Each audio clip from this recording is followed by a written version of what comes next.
Let's talk about coordination problems. We're just trying to coordinate the three of us on one conversation, and it's not going so well. So we need some top-down regulation here. Yeah. Someone needs to tell us what to talk about.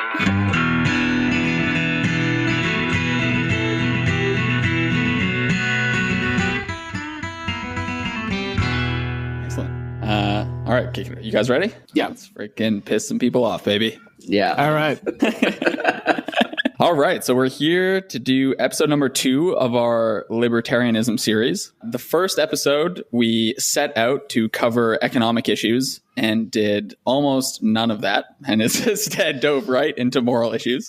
So today we're going to try and remedy this first mistake and cover by doing more issues. moral issues. Yes, exactly. But before we get to that, because of our somewhat scattershot approach in the first episode, we realized we didn't cover a couple of the key moral claims that libertarians often make, namely the non-aggression principle, or the non-initiation of force, as they often call it, which sort of underlies their respect of individual autonomy and property rights, and just the more general issue of coercion. And so it feels silly to say we have covered the moral elements of libertarianism, but not to have discussed these cornerstones of their philosophy. So I think our attempt here is going to be to cover those, and then perhaps to move on to economic issues, or perhaps to get into the weeds of coercion and never emerge again and never actually get to economic issues. Let me actually defend our covering moral issues a lot. One of the things I was trying to explain in the past episode in my own scattershot way was that I think what really defines a libertarian into existence as a group, as an identity, are the moral issues, right? You can talk about the economic or the social issues. You can talk about those. Those are important. I'm not trying to downplay them. But arguably, you take away the moral issues and you've got me, a conservative, right? It's just a fiscal conservative. It really is the moral issues, the non-aggression principle, and taxes or theft and property rights. That really is what makes a libertarian separate and distinct from a conservative like me. Okay, so let me just maybe kick it off with the non-aggression principle. We can start there, and then we can move on to coercion more generally. The non-aggression principle is a moral principle that libertarians appeal to. It's exactly how it sounds. So it's an absolute prohibition on aggression, or can maybe be summarized with the statement that it is illegitimate to initiate forceful action against a person or their property. And a person or their property being key here. Actually, it's maybe worth focusing on property for a second and consider how important a role property plays in libertarian thought, as opposed to, say, like Marxist thought. And so, it's worth stating the stark contrast of the idea of property in these various traditions. So in Marxism, right, everything is public property, and they want to abolish the idea of private property completely. Libertarianism is just on the opposite axis. It just says, actually, the idea of public property makes no sense. We want to privatize everything. And so they bake into their moral claims this idea of property, and they envision a state in which each individual is completely autonomous, and to try and transgress upon an individual or their property is the height of moral error. And so in this way, it's not sort of a normal consequentialist type moral appeal. It's very deontological. It's very Kantian, right? So it just says that initiating any sort of action or aggression against someone is totally prohibited in all situations. How does the non-aggression principle interact with pacifism? Sure. So pacifism would just say violent action in any situation is totally prohibited, regardless of the origin of that violent action. Whereas the non-aggression principle says it's okay to act in self-defense, but you cannot initiate the aggression against someone. So if someone is initiating aggression against you and trying to, for instance, take over your property or hit you or something, then you are justified in self-defense, in retaliation. They would call it first use of force and second use of force. Interesting. Right. So nice. So first use of force is immoral. Second use of force is moral. So would it be justified to take up arms against the IRS because the IRS is aggressing you by taxing you? Okay, so we have to talk about meaning memes here. Okay, and my statement that meaning memes are always dangerous, but they're also the source of all our so many good things. Maybe all our good moral principles come out of meaning memes at some point. I think you got the exact same problem here. Like, you can look at the Quran and you can, be Sam Harris and you can say, oh, look at Islam, how evil they are because it says this in the Quran or whatever. And then you can realize he's not wrong. It's just the real problem is that most people who are in Islam are in non-open societies. You move them into open societies, they're kind of a different beast. It's the same thing with libertarianism. Yeah, absolutely. You could easily see how libertarianism could become dangerous, where, oh, look, the IRS, they're stealing my money because taxes are theft. And therefore, it would be completely under their way of thinking, okay with taking up arms against the IRS and going against the government, because the government's just a bunch of coercive people who, initiate violence. So of course we have a right to kill them under libertarian thinking. Now, have I ever in my life met a libertarian that thinks that way? Never. Okay. And they're not even close to thinking that way in real life, which is how they don't really believe that governments are entirely coercive or that taxes are theft. That's way more just something they say to identify themselves as libertarians. They don't take it seriously themselves, right? Certainly not to the level that you just tried to take it. Okay. Mm-hmm. And that's good. That's good that they don't. Or to be fair, they might invoke it as a principle that would only come into play once sort of the libertarian society in some sense has been achieved. So they might think it's the kind of thing that you can only enact once we're actually living in the libertarian utopia, right? Like, it might not be feasible to live by the non-aggression principle right now because we're in a highly coercive state of affairs, as they would probably call it, right? And so this would just this would sort of call for everyone to take up arms against everyone else.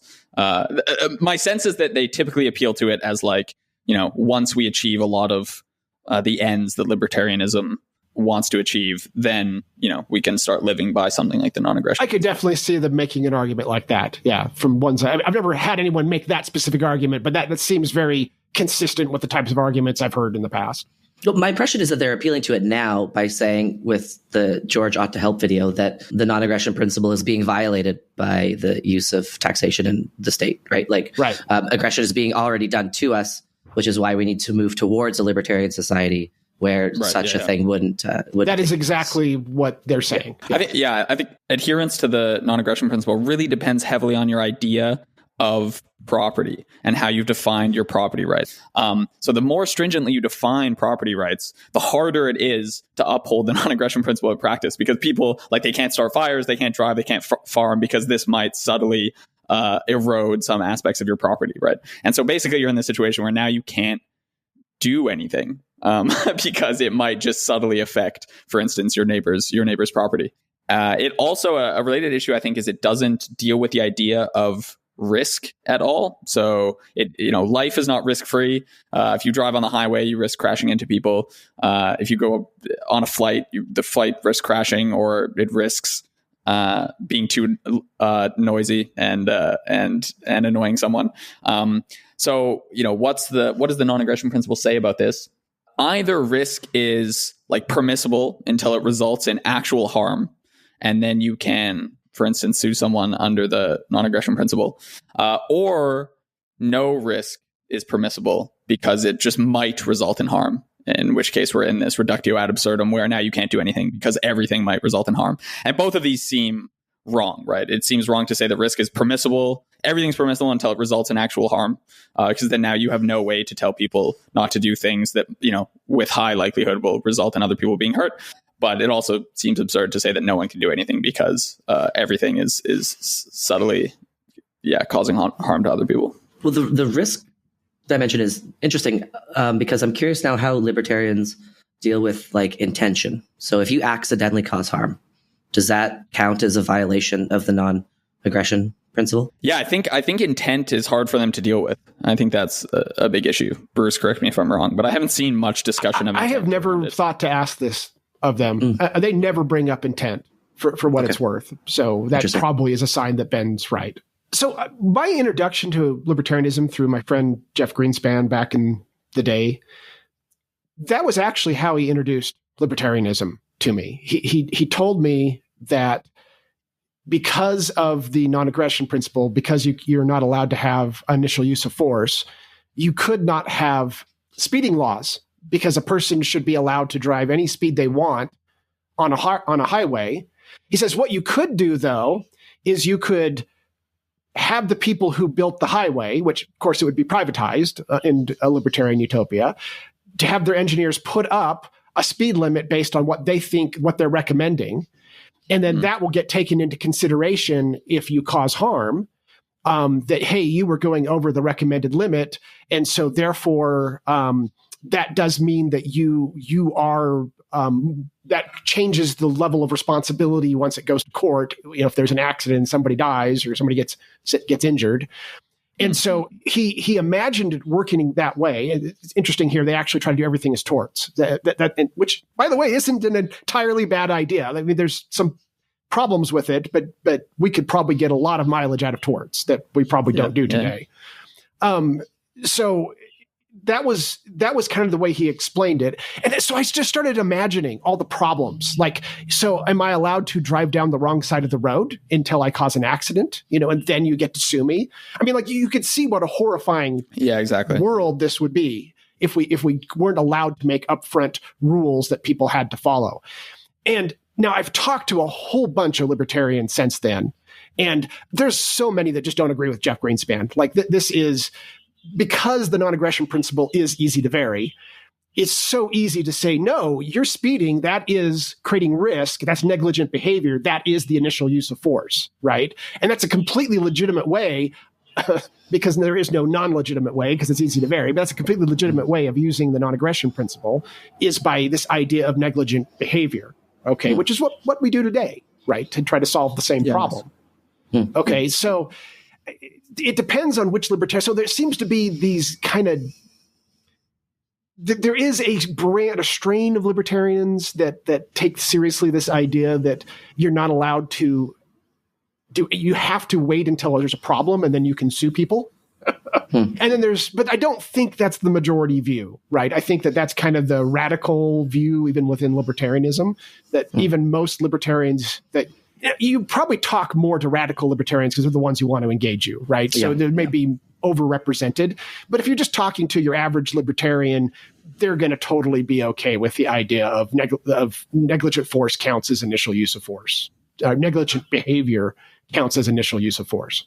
Yeah, nice. Okay, so that's the non-aggression principle. Then there's coercion more generally. I think the best way to deal with coercion, though, is simply case by case. So I think, last time we started touching on specific issues around taxation, and when taxation might actually be justified just based on the requirement that seems like most societies need some form of taxation to supply something like public goods, etc. And so coercion is sort of just used as this giant battle axe to try and slice through any notion of government intervention in anything. And I think the best way to discuss coercion is just in relation to very particular problems where they would claim there's coercion going on, but then we can dive into the details and see if there's an actual better solution that can be proposed.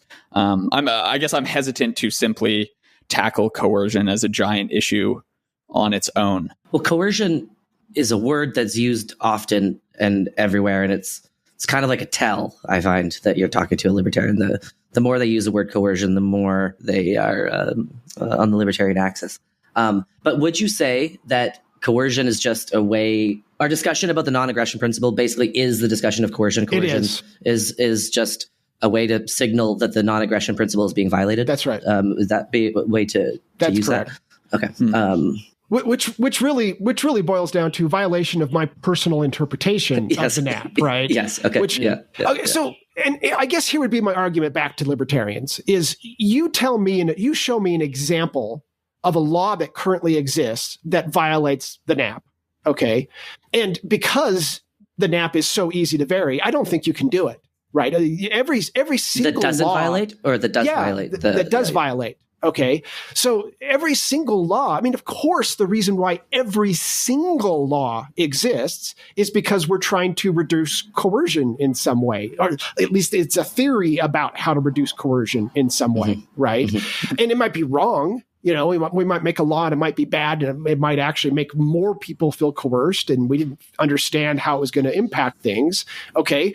But we already have this concept without using the word coercion of we should allow people freedom. right? And that's just part of being in a free society. And every single law was, if you were to suddenly turn everybody in America, including wokeists, or communists or whatever, into libertarians tomorrow, nothing would change. They would just simply use the word coercion in their argument, and their arguments would all stay identical, right?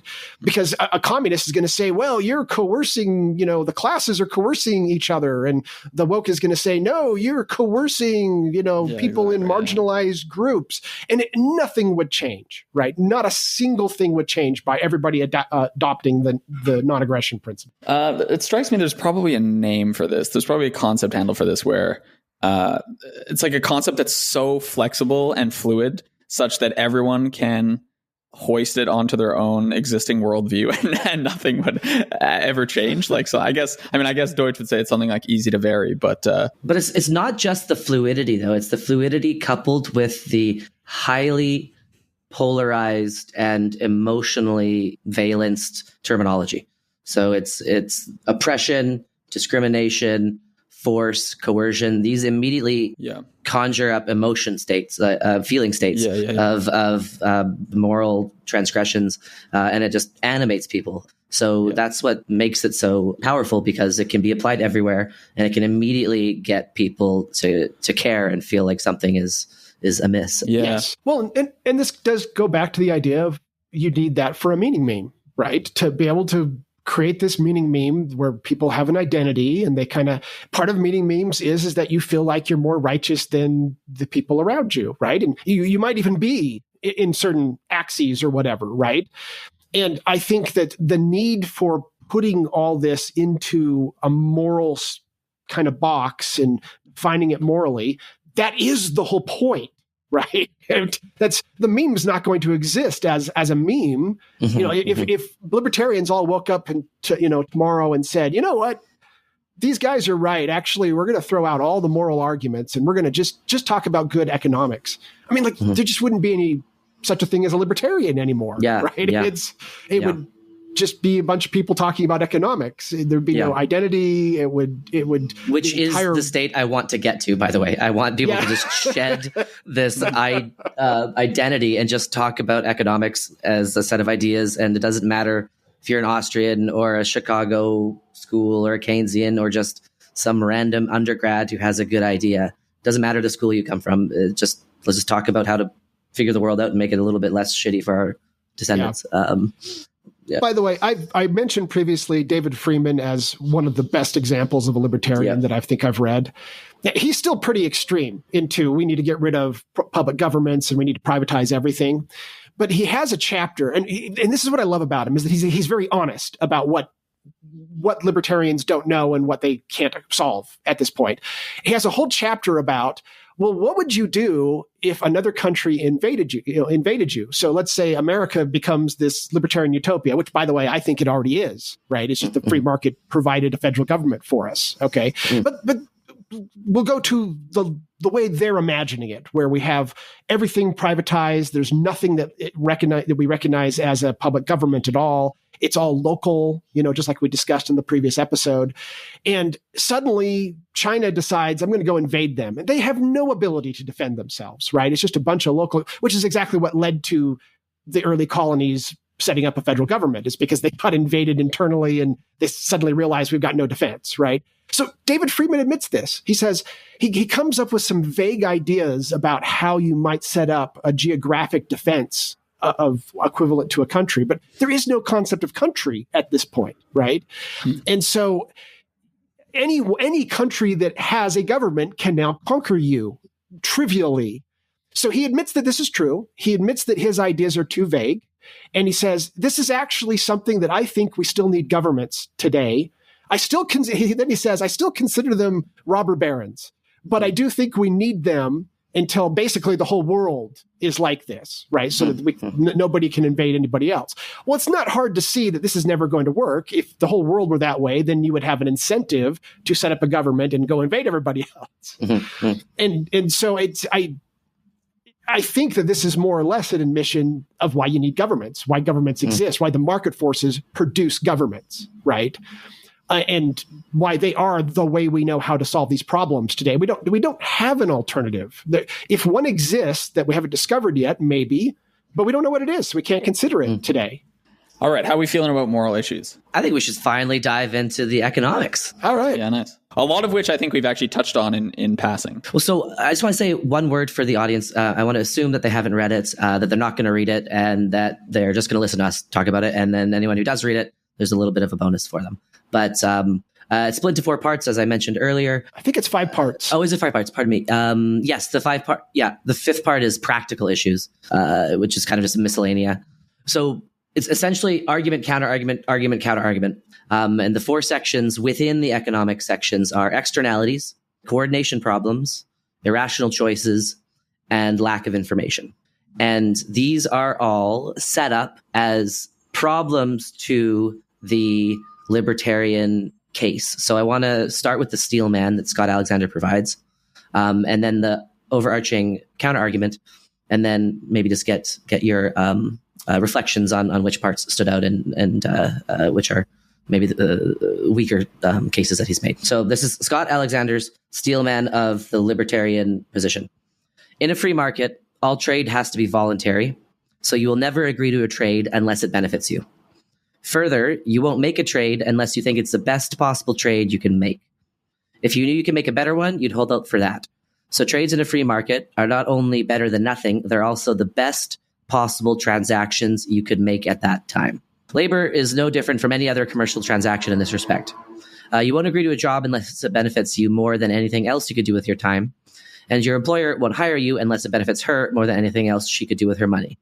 So voluntarily agreed upon labor contract must benefit both parties and must do so more than any other alternative. If every trade in a free market benefits both parties, then any time the government tries to restrict trade in some way, it must hurt both parties. Or to put it another way, you can help someone by giving them more options, but you can't help them by taking away options. In a free market where everyone starts with all options, all the government can do is take options away. How do you feel about that? Do you think it's a fair summary? I think it is a very fair summary of the libertarian view. I think it's also a very fair summary of my point of view as a fiscal conservative. Probably the only real difference is that I will admit that there are cases where it makes sense to intervene, right? Because I believe the market will solve all problems, but not necessarily in an acceptable way. Okay.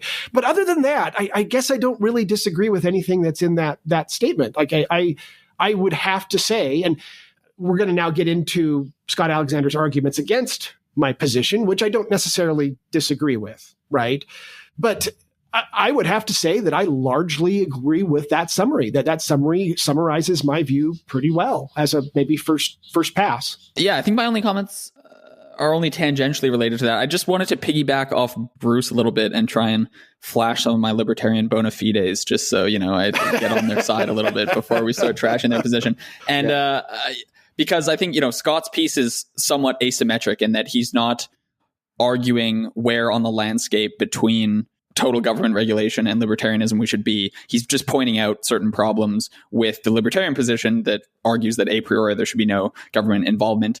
And because of that, you end up just pointing out a lot of issues with libertarianism, and you can forget a lot of the good points they're making. So, we're about to do that ourselves, but I would just like to flag various issues where I think there's way too much regulation and it's hurting everyone basically. And so one is like college tuition in the US, which dates back to the GI Bill, which for various reasons, government started guaranteeing that student loans would be met even if students didn't pay them back, and this shot up college tuition rates. And so I think college is like obscenely expensive in the US. Canada doesn't have the same problem.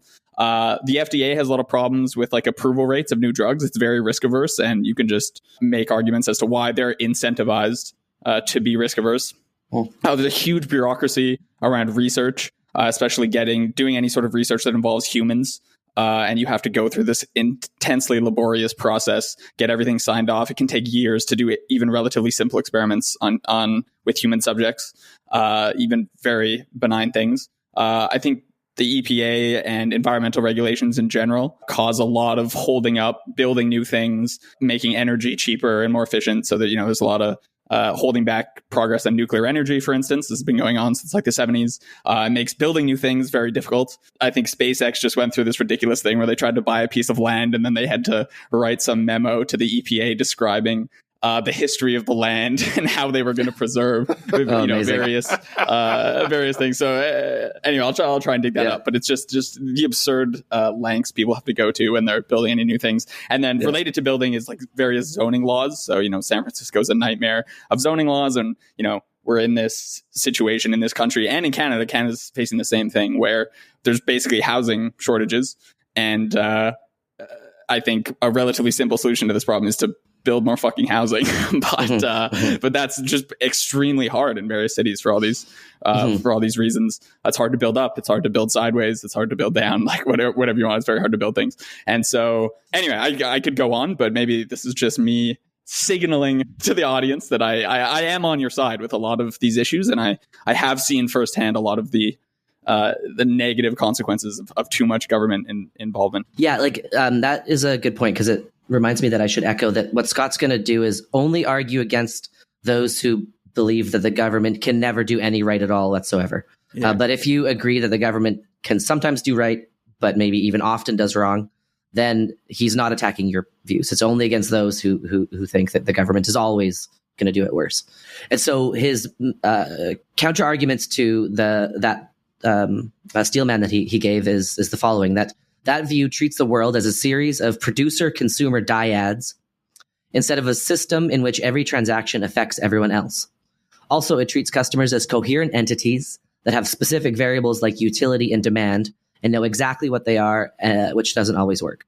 And so he's going to go into four major problems with the case as he's laid out, as he just laid it out. One is externalities. So the problem with negative externalities, we should not assume our audience knows what externalities are.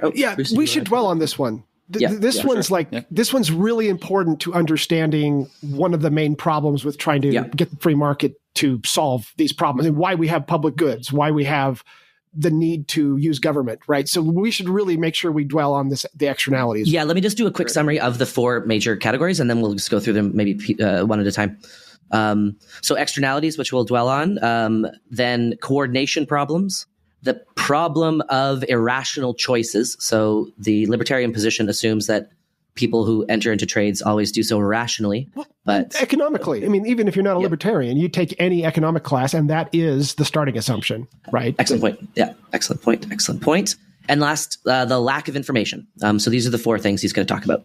But let's start with externalities. Bruce, take it away. Okay, well, so externalities, what you mentioned was we're trying to treat a trade as just between two parties. In reality, everything you do affects somebody else. Yeah. This kind of goes into the moral issues we just talked about, right? That everything you do affects somebody else. And so how would you deal with that problem? So he uses the example of, I want to raise bees on my property. Okay. One of the things I like about David Freeman is he says there's really no such thing as owning property. What you really own is a bag of rights around that property, right? That's what it is. Like if I own my property, do I have a right to have bees on it when the bees are going to fly over and sting my neighbors? Okay. Yeah. You can take this, and David Freeman does take it to the extremes. He kind of tries to force libertarians to think about this is, what if I've got problems with, my neighbor has a big spotlight that they're putting on my house. Okay, most people would say, okay, obviously that they're violating you at that point, right? Mm-hmm. Okay, but what if it's just one photon, right? I mean, like, do I own my property such that you're not allowed to have even a single photon come from your property come across to my property? What about radio waves? What about a plane flying over, my property? Do I own the mineral rights? Do I have the right to leave a giant ugly bus that's rusting out on my lawn and thereby making the neighborhood look bad and lowering property values for all my neighbors? Okay. So it is not obvious that just because I own my property, what that means. We then have a massive amount of legislation, tradition, legal cases and precedent that get set, common law, things like that are used to come up with exactly what rights I have as an owner. Okay. And those get renegotiated on a regular basis, right? It was as things change, as new technologies come into existence. When before radios existed, nobody would have worried about whether I have a right to stop you from sending radio waves over my property. Once radios exist, it's not obvious whether you did or didn't have that right? And so we have to use tradition. Well, it's not really impacting you. And that's a good argument, right? But what if later they find out that it causes cancer? Radio waves cause cancer. Okay, well, suddenly we have to rethink whether you have that right or not. And it's constantly in flux, okay, because of these externalities that exist with everything we do, basically. Okay, so that would be my explanation of externalities here. An externality is just if Ben and I make a trade, it's any second order consequence that affects other people that aren't directly involved in that trade. Is that how I should think of the definition of an externality? Yes. Yeah. And that's outside the market mechanism. So it's not just a second order effect, but it's one that's outside the pricing mechanism, basically. So to make that, to sharpen up that distinction a bit, for instance, if a bunch of people start buying houses in an area, this is going to drive housing prices up. Okay. This is a second order effect, but people wouldn't call this an externality because pricing increases are inside the market mechanism. Oh, good point.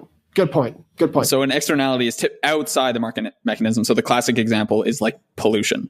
So I'm making trades with companies. I want to buy their products. They want to sell me their products. But a byproduct of them producing is spewing pollution into the air. Then the people who were affected by that pollution, namely local neighborhoods, weren't involved in that trade and have no way to remedy the situation where they're just now living with more air pollution, right? And so that outside of the market mechanism point is somewhat key for the definition of an externality. Okay, well, so I really like the example. I said bees, but he actually uses the example of wasps. So let me an amateur wasp farmer, which is hilarious. Classic Scott Alexander style here. So he's trying to say, could the market solve the wasp problem? And so he gives examples of how it could, right? So he says you could, for example, Bruce, could you read out the example from him just so that the audience, everyone's on the same page in terms of like what the actual externality is? Sure. Let me actually find that example first. Yeah, I can bring it up, or I can read it. So here's the example that he uses. Suppose, for example, that I sell my house to an amateur wasp farmer. Only he's not a very good wasp farmer, so his wasps usually get loose and sting people all over the neighborhood every couple days. This trade between the wasp farmer and myself has benefited both of us, but has harmed people who weren't consulted, namely my neighbors, who are now locked indoors clutching cans of industrial strength insect repellent. Although the trade was voluntary for both the wasp farmer and myself, it wasn't voluntary for my neighbors. Another example of externalities would be a widget factory that spews carcinogenic chemicals into the air. When I trade with the widget factory, I'm benefiting, I get widgets, and they're benefiting, they get money. But the people who breathe in the carcinogenic chemicals weren't consulted in the trade. So you can imagine, like at the beginning of the Industrial Revolution, that maybe it just wasn't even obvious that you needed to worry about stuff like pollution, right? And over time, I think we've seen that this can become a gigantic problem. It can massively affect your health. Let's take like maybe the worst case scenarios where, granted, this was the government, but they're out testing nuclear bombs and they create radiation and it gives people cancer. And there's like famous actors who died because they filmed in the Utah desert where they were setting off nuclear bombs. I forget who it was. Also, I think the indigenous population there actually had like extremely high rates of cancer for a couple decades after. Yeah, anyway. Howard Hughes was the one who filmed the film that killed off some famous actors, and he like had a breakdown over that or something along those lines.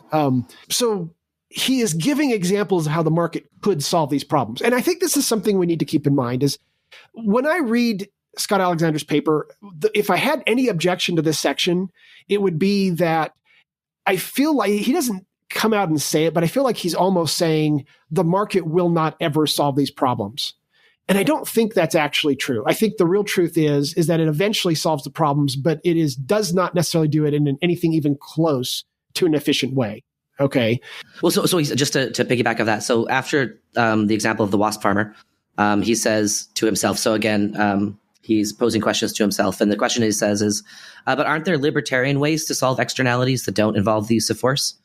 Which is, I think, addressing your question. Aren't there ways that the market can solve the externality problem? And I was going to read some of those from that section. So he says, you can, for example, refuse to move into any neighborhood unless someone in town has signed a contract agreeing to not raise wasps on their property. Okay.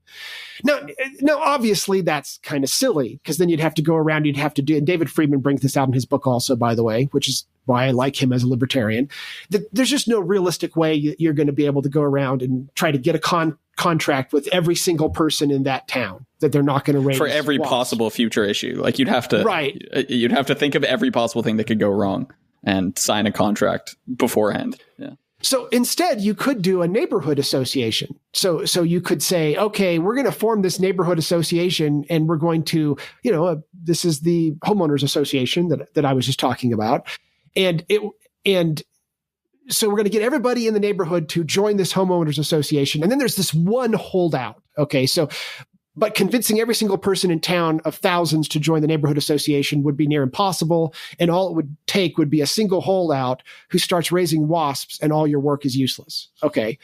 So he says, better perhaps to start a new town on your own land with a pre-existing agreement that before you're allowed to move in, you must belong to the association and follow its rules.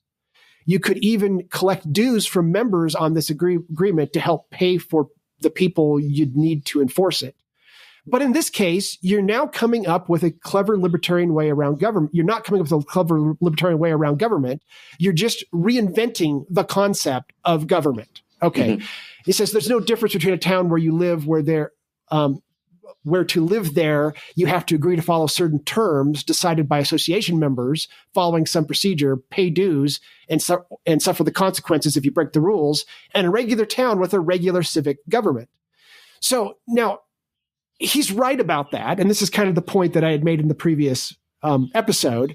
What I would say, though, is that this is what governments are. The libertarians are actually okay with this idea of a homeowners association. None have ever balked at it, right? They just don't want it to grow large, okay? But they don't.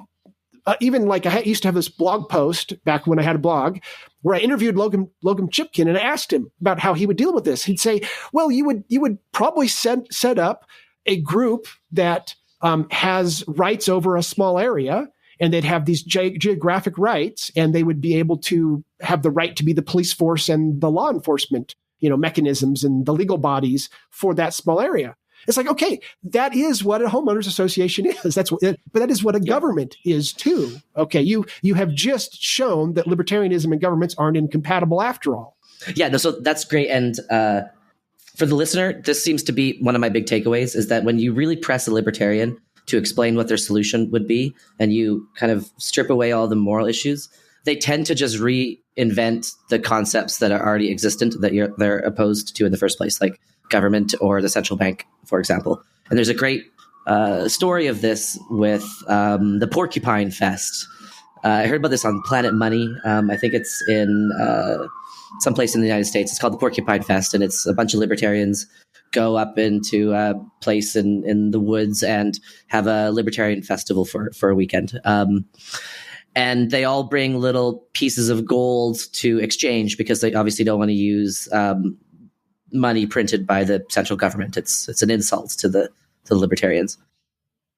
So they bring their little pieces of gold. Money. Yeah, fiat money, the dirty, disgusting fiat money. So they bring their little pieces of gold to exchange. But then what they found, and this is documented in the episode, is that it's actually kind of annoying to trade my little speck of gold for your little speck of gold because there's no way to standardize how much it's worth. So to simplify things, they came up with this idea where you turn in your gold to a centralized location, and that centralized location will weigh it and then give you tokens in return that will correspond to the amount of gold that you have submitted. And in so doing, they just reinvent the concept of the central bank.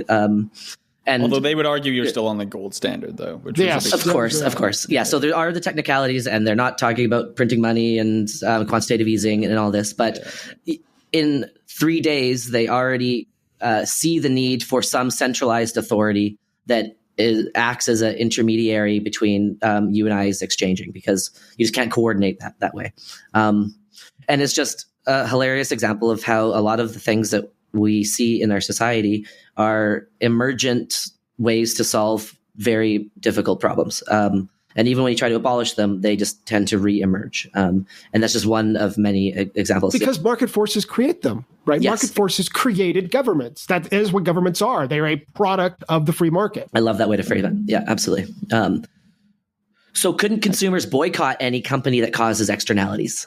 Is a question that Scott asks himself. This was brilliant, by the way. Yeah. And you know what? I kind of want to argue with him, but it's also brilliant. So can one of you maybe take us through that, and I will attempt to argue with it? Yeah. So a coordination problem results when a bunch of people acting in their own best interest results in a worse consequence for everyone.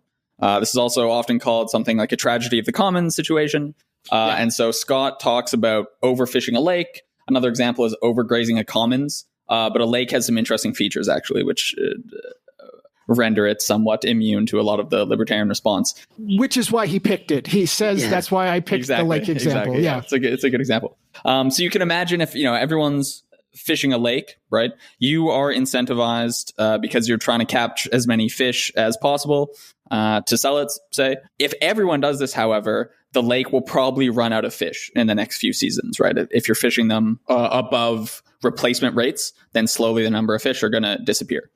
And so it would actually be better if everyone restricted their fishing rates a little bit so that in the long run, the fish can keep replenishing at some rate, and no one will actually go out of business here, because we can all keep fishing our fish and then selling them.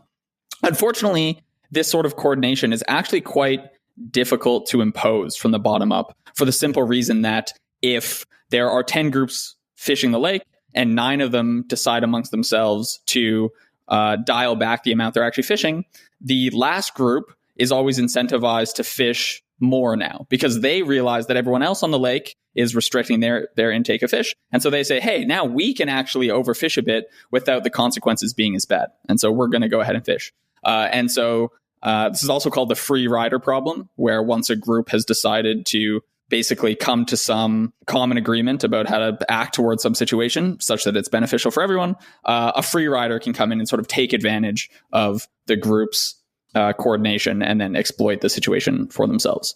And so clearly the way governments solve this is to impose regulation from the top down. In the fishing example, they might just say, okay, you can only fish this many fish a year. And then this sort of just solves the problem. And then if anyone breaks this sort of regulation, they go to jail or whatever. But this is very difficult to coordinate from the bottom up because of the free rider problem. Scott's example actually is a little bit more involved, to do with, I believe he talks about like polluting. No, not polluting. Like he talks about installing cleaner or something in the lake. I forget what he's talking about, but I think, the overfishing example is maybe easier for the listener to grok. And then he says the classic libertarian solution to this problem is to try to find a way to privatize the shared resource, in this case, the lake. I intentionally chose aquaculture for this example because privatization doesn't work. Even after the entire lake has been divided into parcels and sold to private landowners, parentheses, water owners, the problem remains, since water will spread from one parcel to another regardless of property boundaries. What he is doing here is he's showing that the libertarian view isn't a universal law, right?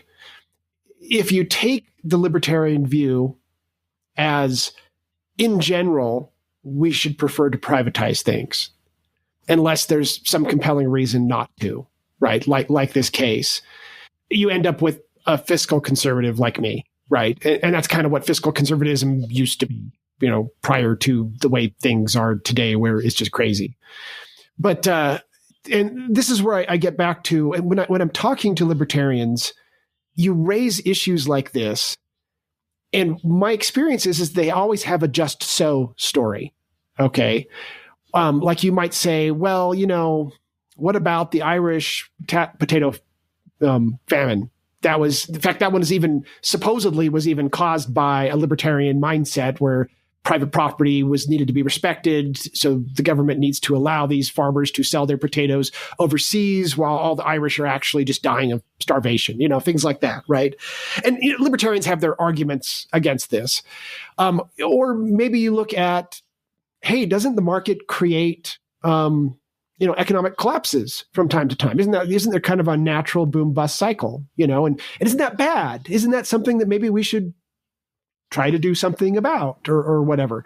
And what my experience is that they always have some just so story about how actually the Irish famine was caused by something that was done wrong against libertarians' ideals, a century before that wasn't corrected. And that's why the real cause of the potato famine. And if we had just followed libertarian principles, it wouldn't have happened. And that boom bust cycle, sure, but they're going to be smaller and faster. And this one was actually, don't we need, in some extreme cases, don't we need like maybe Keynesian economics to save us out of the Great Depression? Oh no, there was this previous depression that was actually going to be just as serious, but see, they did nothing and it went away on its own and it was way faster, and there's always this just so story about how if the world had been just following libertarian principles, then there never would have been a need for that intervention to begin with. And there's never any way to prove them wrong either, right? Because it is a just so story. It's a story that how can I be sure? And I think my response to libertarians on this has generally been, look, if your solution to the problem is that we have to go back to the beginning of time and do things differently, that's identical to saying you don't have a solution to the problem. Yeah, exactly. Yeah. I was just going to comment. It's a just so story in another sense, and that it's just so goddamn frustrating to talk to them sometimes. And we were doing so good about not insulting them, and then sorry, couldn't go fucking 10 minutes. Sorry. But like that's the tip off for me that I'm talking to someone who's an ideologue with regards to this issue, because it would be so easy. And my position is something similar to, in general, we should try to rely on the free market as much as possible, but there are edge cases and there are exceptions, and it's not a universal principle or a universal rule. That is an entirely defensible position from my perspective. And if someone holds that position, then I have no quarrels with them. And I don't understand why the more dogmatic libertarians can't just take that view, which is most of the time the free market is preferable. Sometimes the government needs to intervene, and here are the edge cases, and let's talk about them.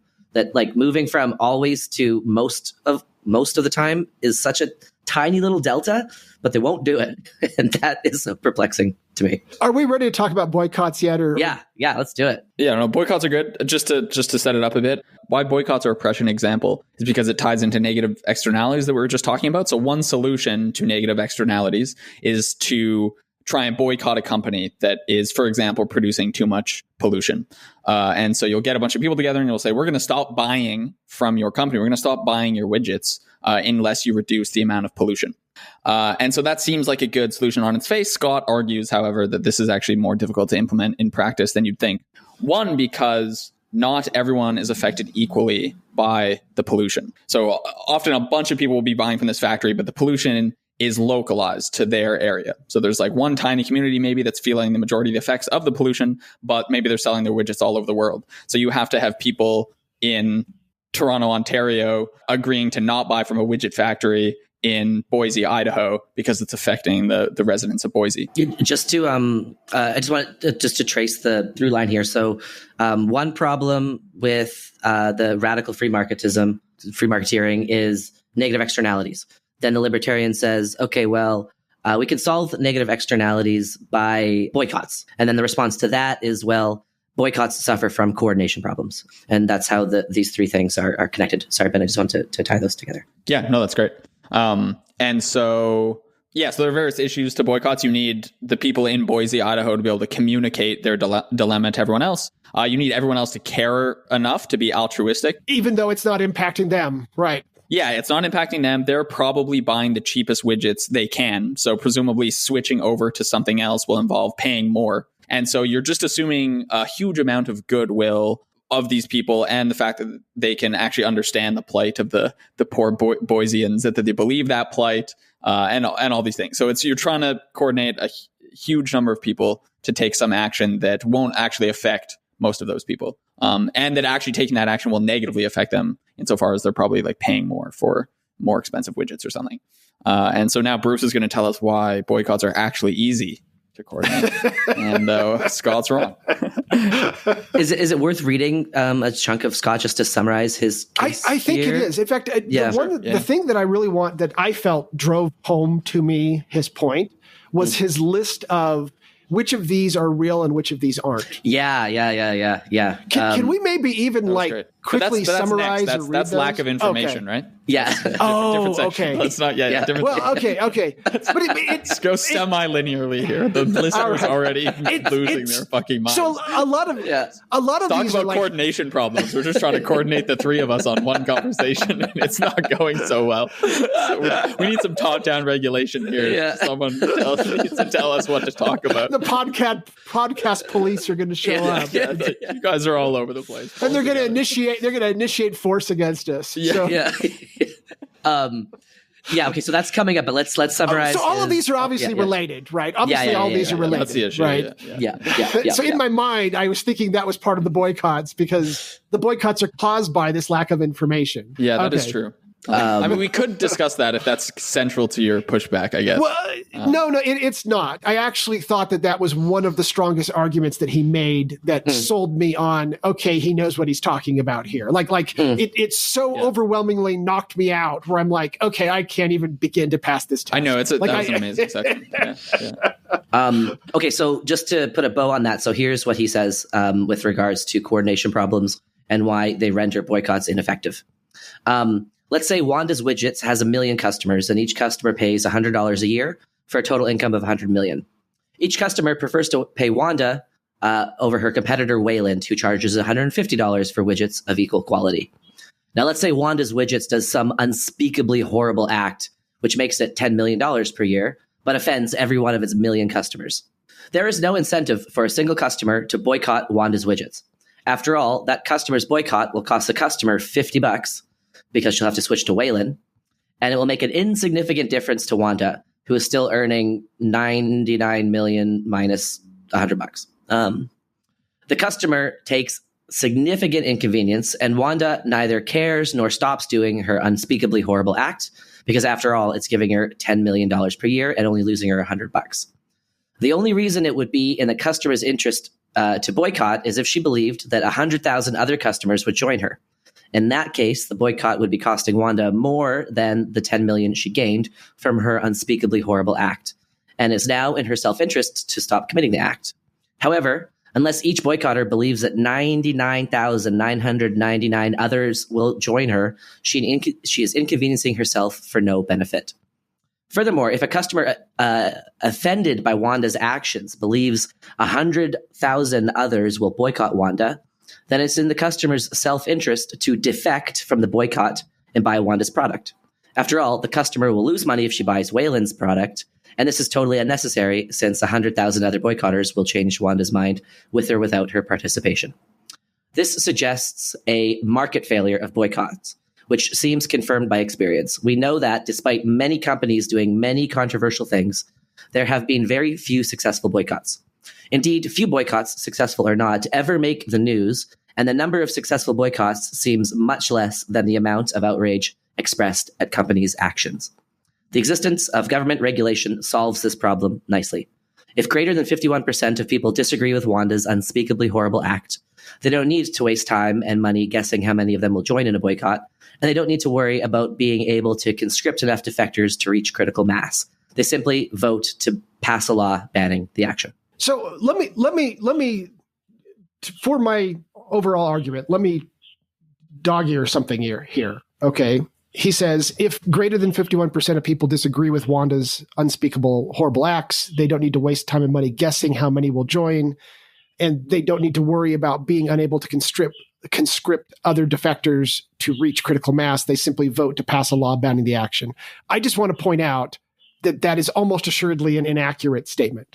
Okay, that in reality, if government decides to pass a law, it's probably got nothing to do with 51% of the voters wanting that, right? Mm-hmm. A lot of times it's special interest groups, and they're the ones who then lobby the government to pass the law. The voters don't even know about it. Okay, so I do feel like I need to dog ear that, because that's going to be part of my overall pushback against him later on. Yeah, excellent pushback. That's great.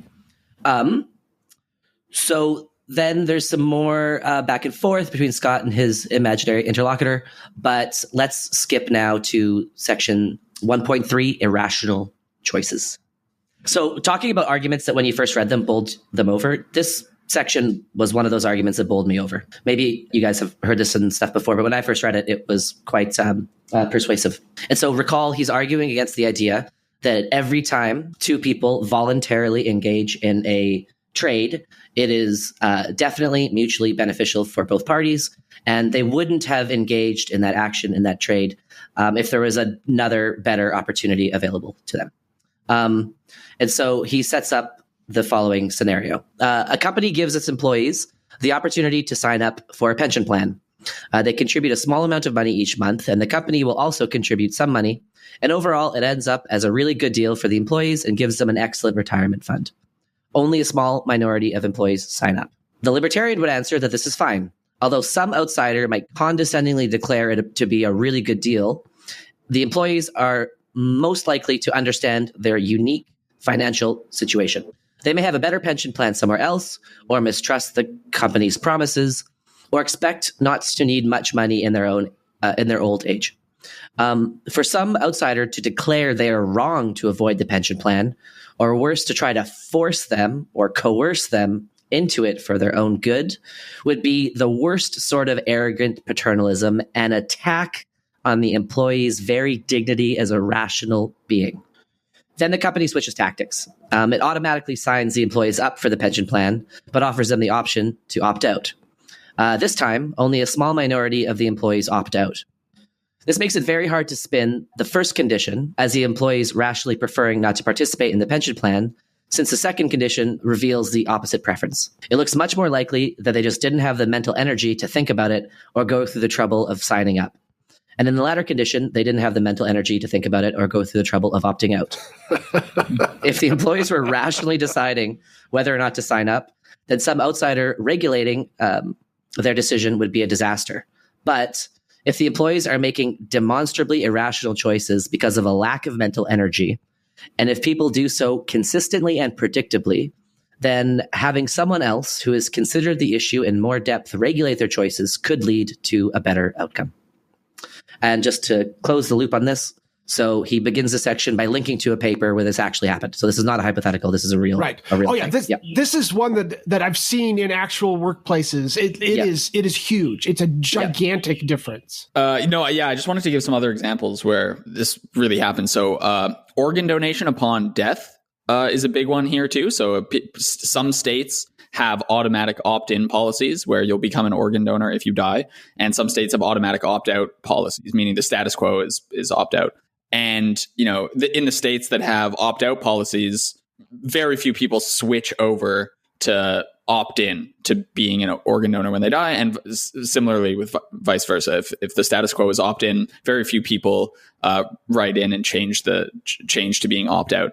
Similarly, this happens with even how you present certain choices in storefronts and cafeterias and stuff. So if you present things like desserts first versus the main course first versus the veggies first, etc., it'll change, how many people are taking desserts, the constitution of their meals and stuff like that. And there's a whole literature in behavioral economics about this, and various government departments have been set up because of these insights about as a government and as any organization that's presenting options to people, the way you present those options, even if the options are the same, influences how which options people are most likely to take. And so you have to think carefully about how the same thing happens in surveys, right? Like how you ask a survey question matters.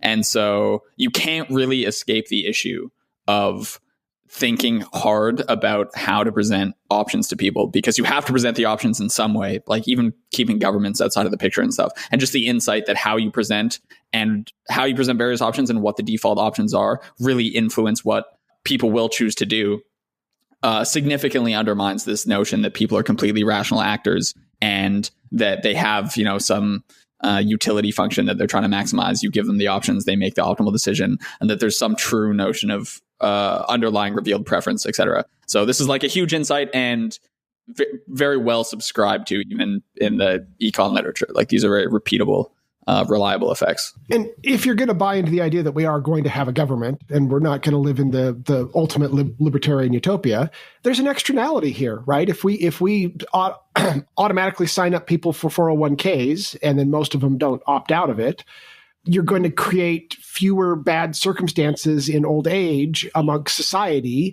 that then impacts other people, right? So positive externality in this case. Right. So it makes sense to actually put thought into doing this and to presenting things in such a way that's going to be a net benefit to society. And there is, in fact, a sort of actual rational option here, which is that we opt everybody in. That is the more rational thing to do because it will benefit more people and we can prove it economically that that's going to be the case, right? So we haven't talked about this yet, but isn't the action axiom very core to a lot of libertarian thought? And doesn't the action axiom say something like, and Bruce, I'm expecting your correction here, that if people act, it's because they are uniquely situated to know what's best for their circumstance? I think I might have butchered that.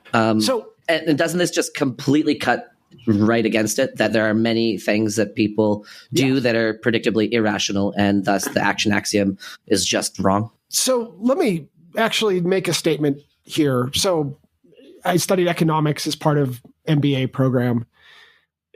Economics kind of knows this, right? They have this idea that we're starting with the idea that of revealed preferences. Libertarians are getting this from basic economics 101. They're not really making it up themselves, right? They moralize it in a way that most economists wouldn't, but they're not necessarily different than any other economist here, right? In some sense, we're defining rationality, economically speaking, in terms of whatever it is you do, that was the rational action. Right. It's a tautology. It's not. Yeah, really I was going to say. Yeah. It's not, and it's meant to be a tautology, right? Because you have to start the theory somewhere. So we're going to have to say, okay, people do make choices. Whether they make them well or not, we're not so concerned about. But whatever that exchange is, that was rational to them. It's something that, for whatever reason, based on their current knowledge state, that was what they thought was going to be best in their life. And yes, of course, it makes a drastic difference how you present it.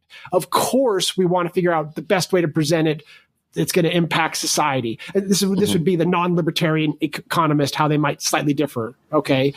And so it seems weird to call it rational, okay, to say, oh, everybody's making rational choices. And yet, what else would you call it, right? Because under economic theory, there is something to this idea that it is rational. If they didn't choose to take the mental energy to sign up for the 401k, even though that really was actually in their best interest, it was at least rational in the sense that it wasn't that important to them to take the time to do it, right? And we almost have to start there, or the economic theory can't get off the ground to begin with. Now, does economic rationality equate to a layman's sense of rationality? No, it doesn't. They're different concepts that both happen to use the label rational. Okay. There's lots of different concepts that fall under the label rational. Interestingly, I noticed that in my book here that we were talking about probably prior to the podcast, I've got my microphone on Russell and Norvig's Artificial Intelligence, A Modern Approach. They define rationality in the economic sense for AI, for an AI agent in that book. They're talking about, it's not quite the economic sense, but more similar. Rational in this case means what would be the optimal algorithm, what would be the optimal result, and then how close does this algorithm get to the optimal result. We're going to define that as rational, which is probably nothing to do with how, say, David Deutsch would look at the word rational, right? They're not even related. And yet it still easily falls within the way a human being would use the word rational. So we have to realize the concept of rational is a super broad concept to begin with, right? There is a certain sense in which the libertarians are right that it is a revealed preference. And I don't even think we should deny that. I think we should just understand that we're only using that in a certain narrow economic sense, and that in reality, there's other issues rationally. And yes, there's a certain sense in which it's rational that they don't sign up, and there's a certain sense in which we would prefer to get them to sign up and they have to opt out. because that's better for society as a whole. And it's moral even. There's been a moral principle behind it.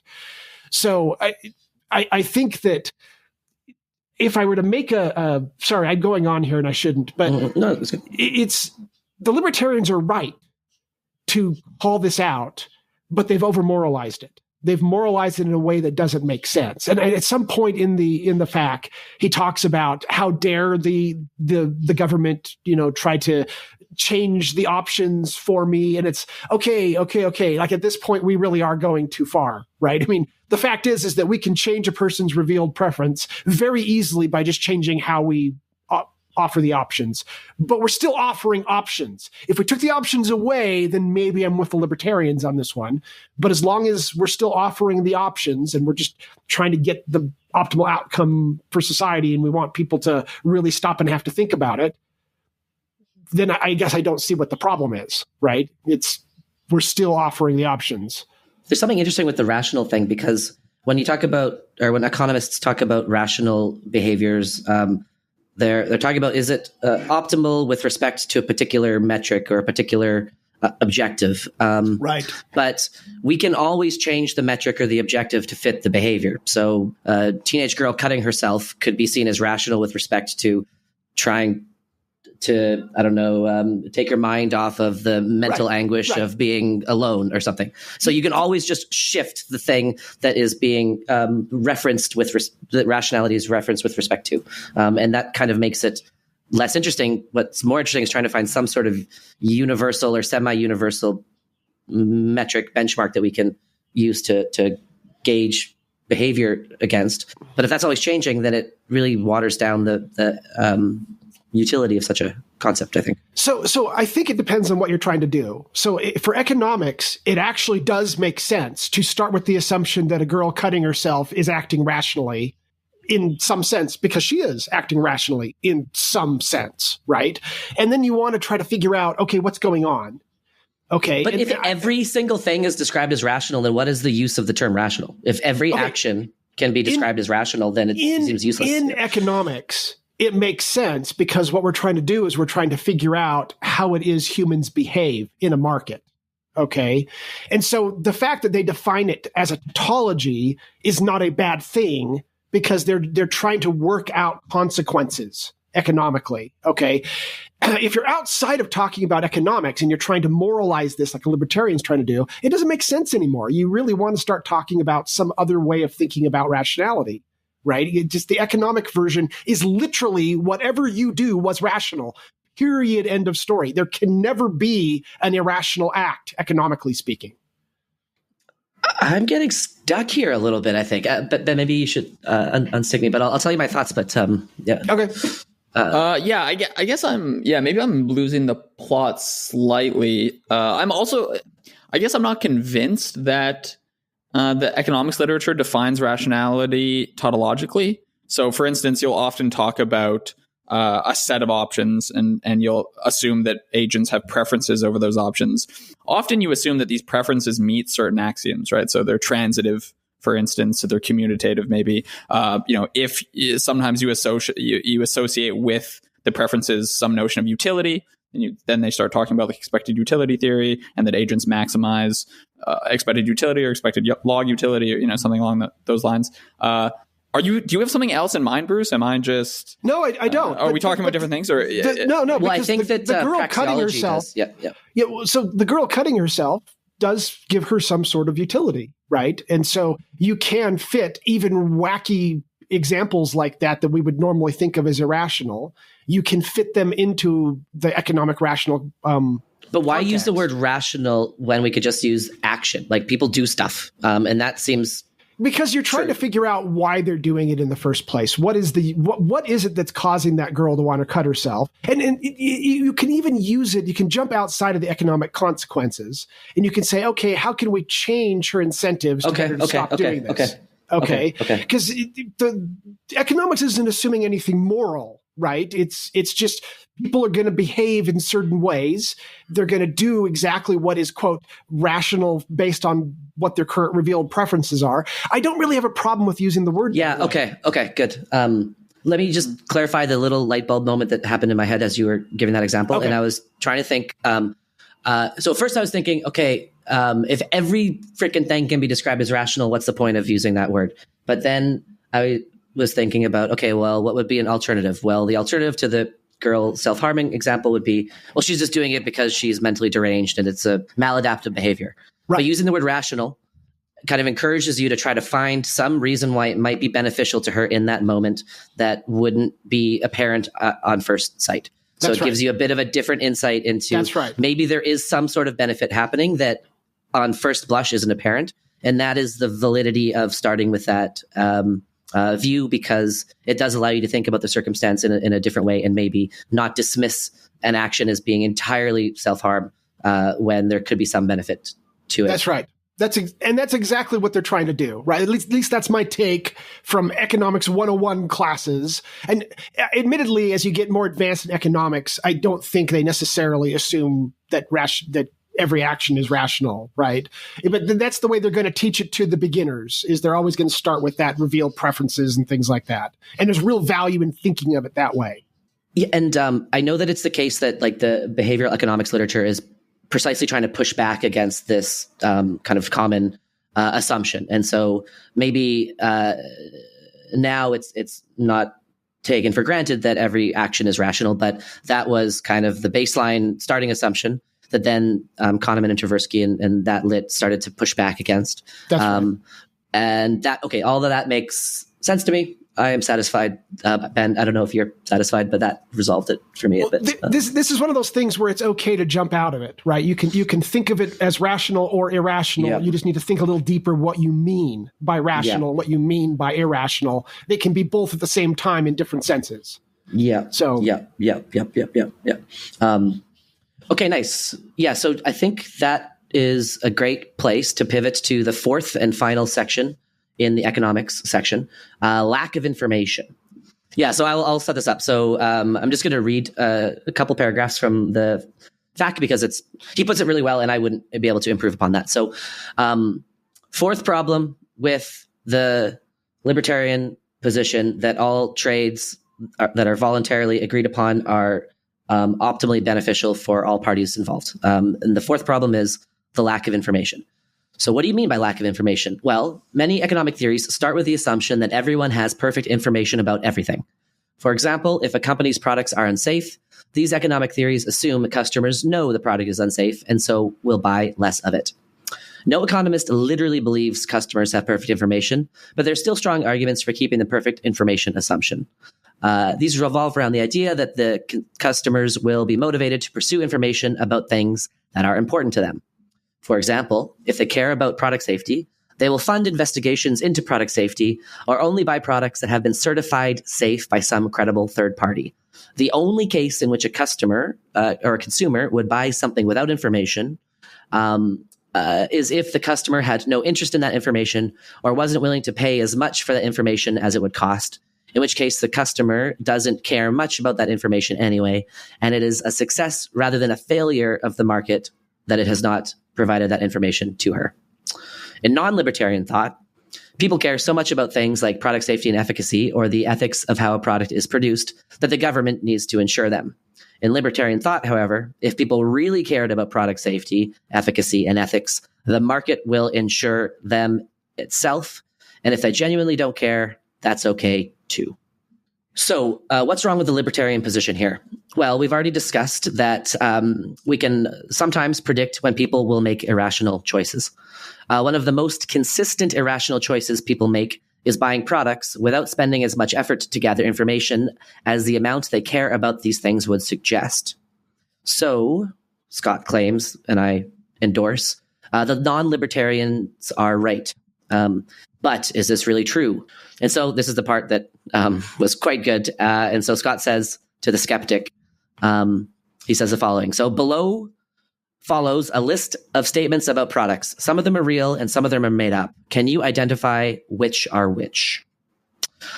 I'll just read two of them. There's 8 here, and the point isn't to go into all 8, but I would strongly encourage the listener to read these. So here are 2 examples. Just high level to step out for a second because it may be a little dense. So what's going on is the libertarians say that if products are unsafe, people won't buy them because they'll collect information and they'll learn that it's unsafe and they won't use the product. Scott's saying, well, most people actually don't do that. Most people don't go through the effort of getting this information in the first place. And so to respond to the libertarian critic who says, I don't believe you, he gives a bunch of examples of information. And he asks you, the listener, to figure out which of these examples are true and which of these examples are false. So example number one, some processed food items, including most Kraft cheeses, contain methyl some complicated chemical sounding word, an additive which causes a dangerous anaphylactic reaction to 1 in 31,000 people who consume it.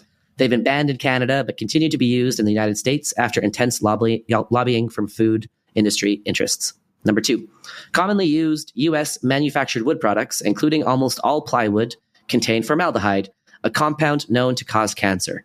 This has been known in scientific circles for years, but it was only officially reported a few months ago because of intense chemical industry lobbying to keep it secret.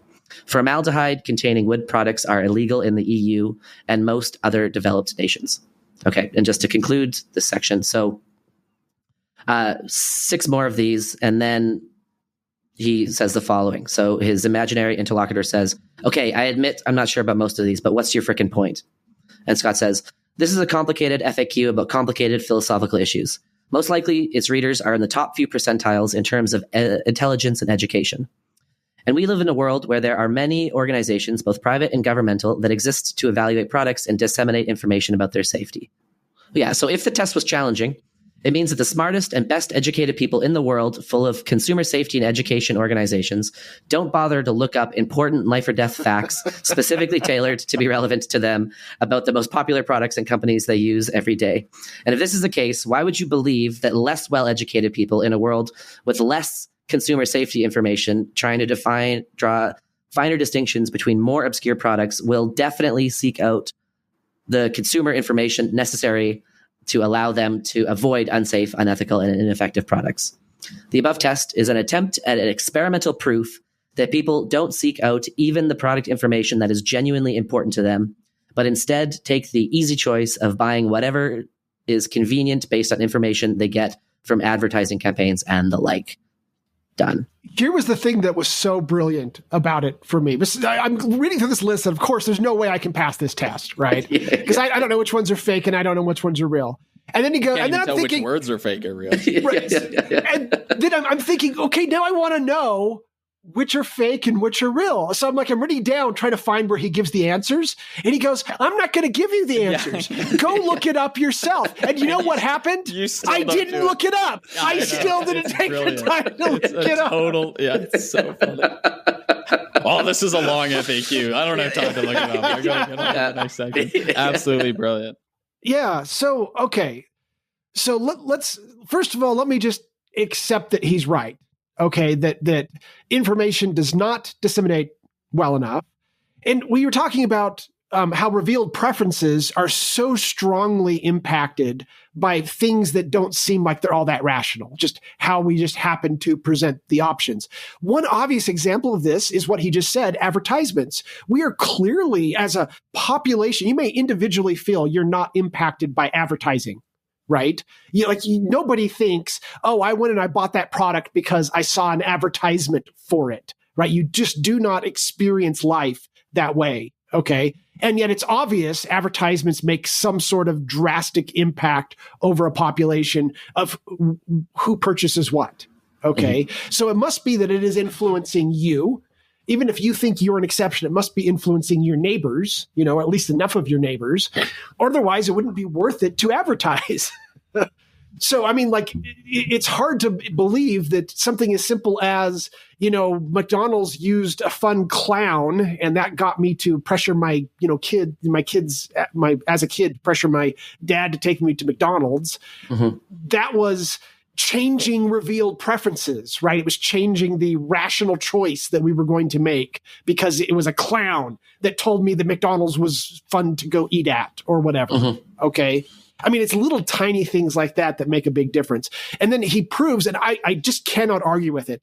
I clearly don't know. And at one point he says, so you're boycotting Coke because they're hiring local death squads to kidnap, torture, and murder union members and organizers in their sweatshops in Colombia, right? I'm like, I've never heard of this, right? And it's so like he just totally knocks out every argument that I could possibly make. It's obvious that that the market does not solve this efficiently.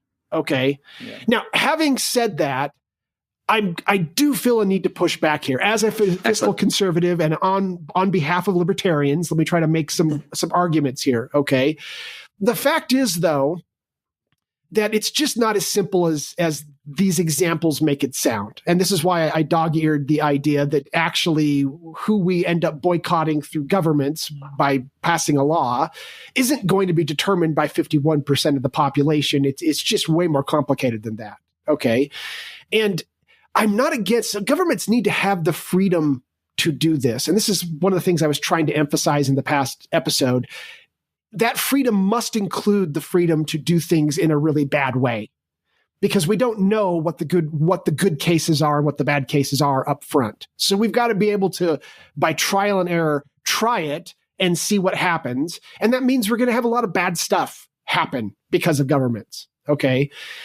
Having said that, I want to make a really strong case for the market does solve a lot of these problems eventually. And it doesn't necessarily have to come down to whether I'm going to go take the time to go research each of the 8 examples on his list to find out which are true and which are false. Okay. So let me give, and this still is a governmental issue, but it maybe not in quite the direct way that he's talking about. So for example, let's use the example of my neighborhood where you have too much smoke in the air because of Geneva Steel. Now, I don't know the true story of how we got rid of them. Okay. I know that they got a lot of pushback through the government, things like that, through people that lived in that neighborhood went and lobbied government members, and they were more interested and they would get the people they want, elected, things like that. Okay. And in some sense, though, we never probably reached 51%. Maybe that's bad. Maybe that's good. I don't know, right? It may just be that they put a good company out of business because they personally didn't like the smoke, or maybe that's just the way democracies work, is that a small group can have more power because they're more directly impacted. They're the ones who are getting the carcinogens in their environment. And they say, enough's enough. I'm going to go use my democratic levers and I'm going to push back in a way that most people won't. And I'm going to succeed. And I'm going to put this company out of business. Or maybe I just sue them out of existence, right? I show that they owe me money because they, created cancer cases, and we create a giant class action lawsuit, and we put them out of business because the externalities are just too great. Okay. And I feel like that there's a lot of this where we use government through legislature to solve things, and we need to allow them to do that, but we probably do overdo it, right? There are other means available to us to make corrections. If I could use maybe an example that libertarians won't like, but I actually think is a good example, is think about like mask laws. Why did we have mask laws? You had some libertarians, by the way, are entirely in favor of mask laws. They would see they would say that walking around without a mask in the middle of a pandemic, that is a negligent thing for you to do. So that is the initial use of force, and therefore the person who violates the mask law is the one that is violating the initial engaging in the initial use of force. Okay. But at least probably in the circles we run in, you probably saw that there was mass pushback from libertarians that mask laws were, quote, coercive, and therefore they should be illegal. Okay. And that they're bad laws. Okay. Of course, what we really want is we want some way to be able to sue people who got you sick. We want to be able to have a technology that allows us to say, so that we don't have to have mask laws. Then if you had a way of knowing that Vaden is the one that gave me COVID, okay, and that then went to somebody in my family and they died, so now I can prove Vaden is responsible for this person's death, and then I can sue them and he has to pay money, everyone's going to on their own go choose to wear masks, and we never need to make a mask law, right? But we don't really have a way to figure that out. The technology doesn't yet exist for us to know that Vaden was the one that caused me to get it. It would be very hard to figure that out. And so, of course, mask laws are this kind of primitive bludgeon that we use to bypass the fact that perfect information doesn't exist. Sorry, go ahead. Yeah, when you say sue, are you using that as the free market approach to solving these problems? Because I don't see suing as free market necessarily, because to enforce the results of the court decision, you need a government, right? So it's not really like suing is the free market solution. It's just another way that government would have to intervene, but via courts and legislature. Okay, so you have to now ask if I'm talking as Bruce, the conservative, fiscal conservative, or if I'm talking as Bruce, I'm trying to steel man the libertarian case. Bruce, just you, because this is kind of your response to a lot of Scott's stuff. So, yeah. From what I understand, libertarians are not against government. They just want to privatize it. Okay, so this is where you get all the private government stuff. Okay, a libertarian utopia has courts, and everything's done through torts. And I'm kind of arguing in favor of a position that is at least semi-aligned with the libertarian position, that the free market would allow you to sue people through torts, and then that would be the free market solution that they would imagine taking place. Okay, gotcha. So the claim here is that you're not really saying one circumvents government. I'm speaking to you, Bruce, not to the steel man of the libertarian. But you're maybe more just saying that is a more effective way to deal with these kinds of, say, ethical issues and boycotts in many cases, compared to a regulatory approach. Okay, yep, I buy that. And I'm also trying to explain, in some circumstances, that's not true. The reason why we have a mask law is because we don't have that perfect information available. But the information grows as our knowledge state changes. I mean, if I could use the example of safety, right? That people don't really go look up what the safety standards are. That could still be corrected by suing a company that had bad safety standards. Or it could be corrected by having the internet. And hey, look, my car is a big purchase, so a lot of people do pay money to go out to Consumer Reports and to at least go read up on which is the best car, which is the safest car, which is the one that's the most reliable. Okay.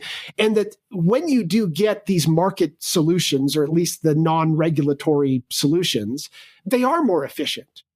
The libertarians are kind of right here, that a lot of these market failures, yes, they exist. And this is where I wish the libertarians wouldn't use the just so stories. Oh, well, it wouldn't exist if you did. Okay. Yes, they exist. They are a problem, but they don't need to forever be a problem. Right. And there is a potential weakness that we're going to just regulate this forever when there's just much more efficient solutions out there, right? That are at least more market oriented. At least hopefully, even if you say, well, suing through a court, that's still a government solution. True, but it's one that libertarians aren't necessarily against, right? And so it's closer to a market solution. The other one that you often hear about is with pollution, where they'll actually sell pollution rights to companies, and then people will buy up the rights. Now, obviously, that's still a government solution, and you still have to have a government that is enforcing it. But instead of just enforcing it and having a penalty or whatever, the Sierra Club can go buy up some of the pollution rights if it really matters to them, and it will actually take some of the pollution rights off the market when the Sierra Club owns it. This is at least it's a hybrid between a market solution and a government solution, and it's way more efficient.